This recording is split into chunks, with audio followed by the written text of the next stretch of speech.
You are watching the Global Gamers Invitational Tournament brought to you by iFixit.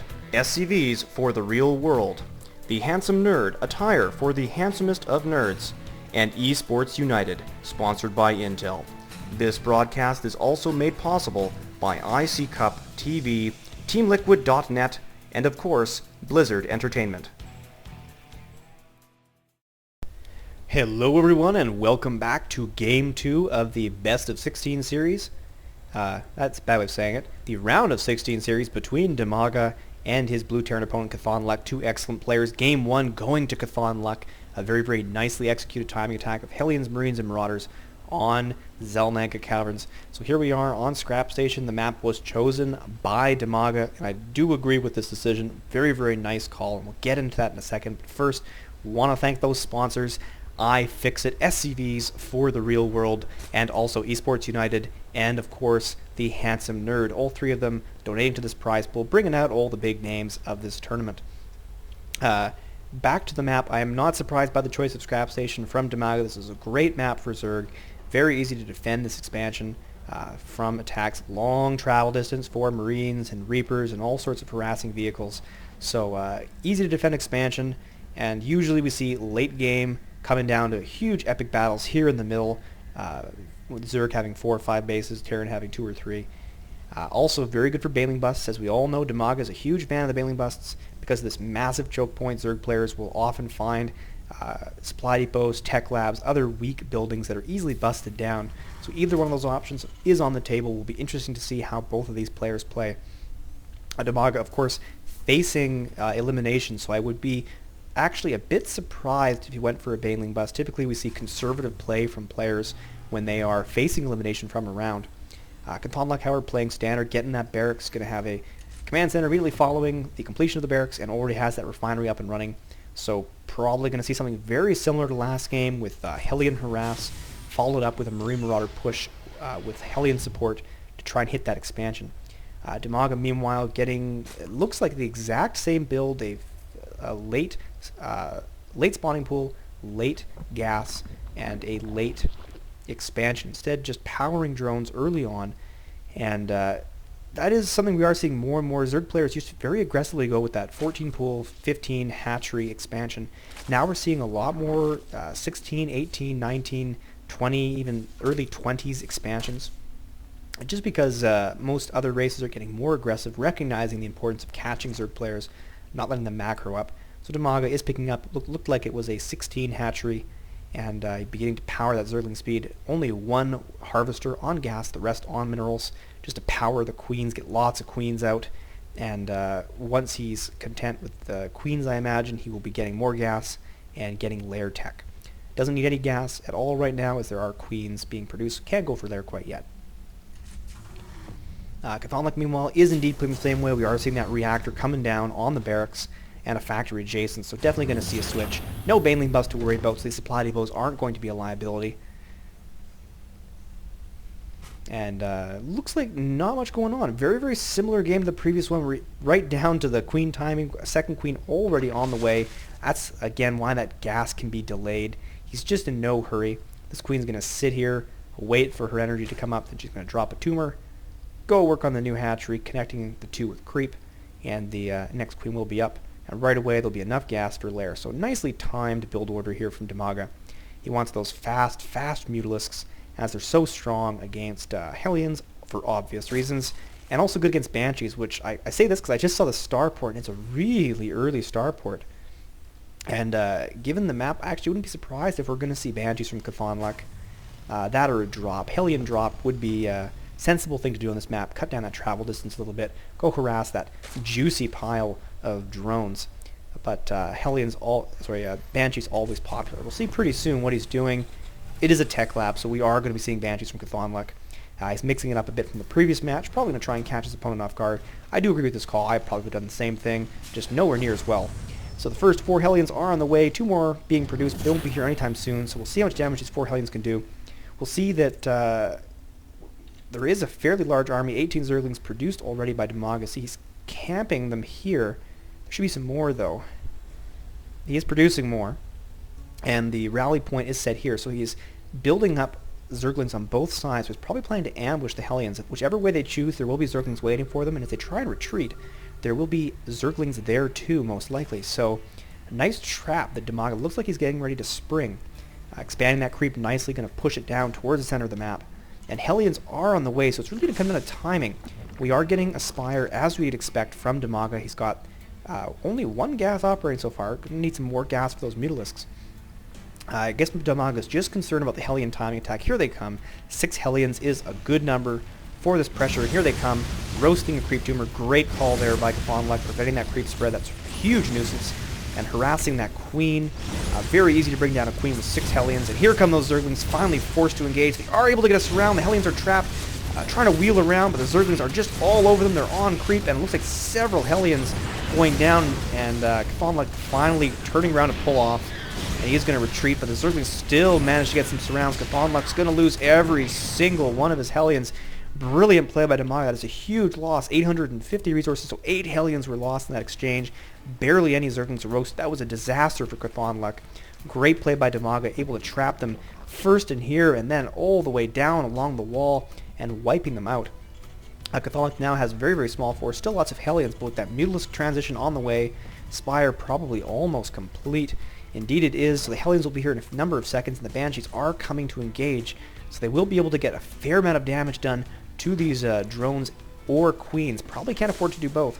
Dimaga only has 2 Queens at the moment, so they are targeting a few of the drones, and they're going to try and hunt down Queens. Good decision to chase these down. Will we get a transfuse in time? It looks like no. One of the Queens badly hurt from the Hellions. The Banshees are going to finish off this Queen. Oh no, it barely gets away. CauthonLuck now focusing on the 2nd Queen, and the 3rd Queen now. All 3 Queens are going down. Great job by CauthonLuck killing all of those Queens. You'll see he's transitioning already, getting into armory to deal with those Mutalisks. And unfortunately going to lose these Banshees. Sure enough, there it is. The Banshees are down, but great damage done that put him back in the game. CauthonLuck is still behind, but not as badly. He now needs to get ready for the Mutalisk harass. You see he's already got the engineering bay, throwing up those missile turrets. Armory should be producing. Sure enough, there it is, producing a Thor. And probably going to need a command center. Do we have a command center? No, not yet. So it's the one place where CauthonLuck is hurting right now, as he has not started his expansion.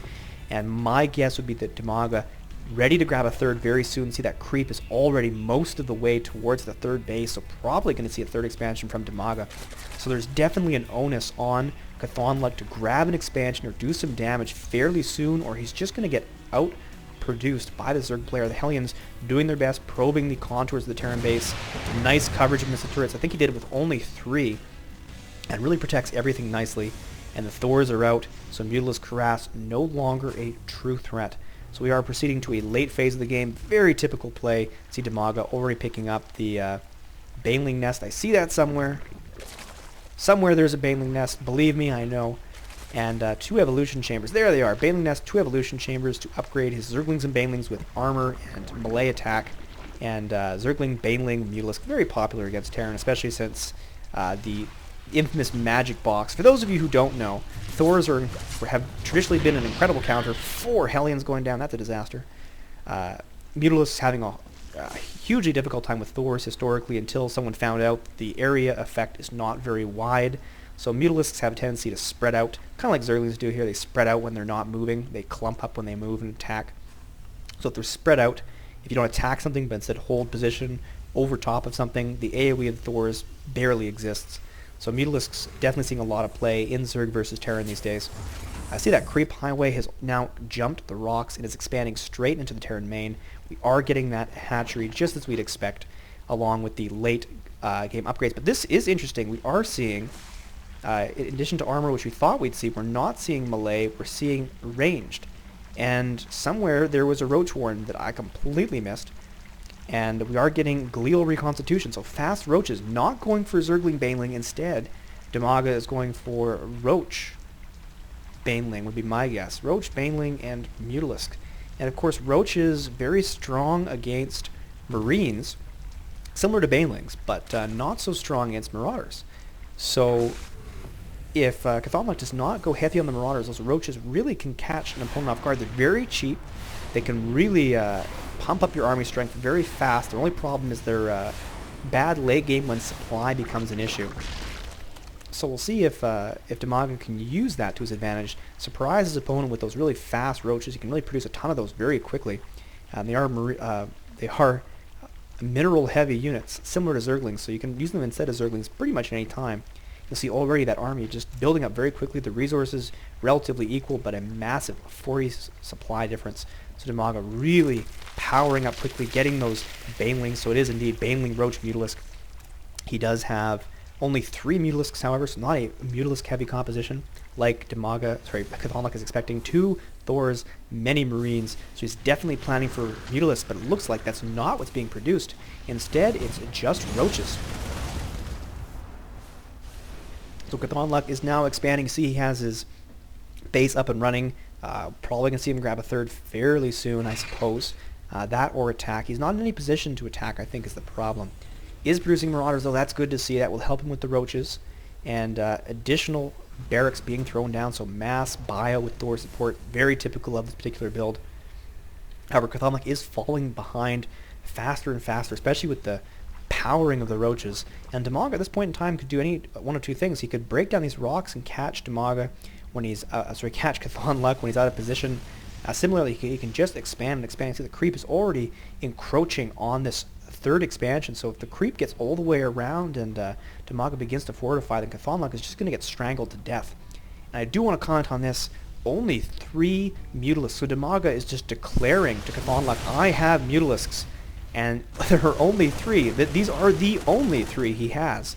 We'll see, is he producing more? No, he's not. He's just producing mass Roaches. How many Roaches are up to now? We now have 37 Roaches. And what CauthonLuck needs is just mass Marauder and Medivacs. Instead, he's got Vikings, he's got Marines and Thors, even Hellions. He has the complete wrong unit composition. Even comparatively very few Banelings. The upgrades are still being produced, so we have range and armor level 2, and that might be what Dimaga's waiting for to move out, grabbing the gold expansion even, so Dimaga looking firmly in control, and CauthonLuck needs to make something happen, and I don't think he fully appreciates yet the extent to which he needs to make something happen, because he is falling behind economy-wise, 60 over 46. He does not have good map control, and his unit composition is just not at all correct. He's not scouting, he's not scanning, and look at this force of Roaches, soon to be 2-2 Roaches.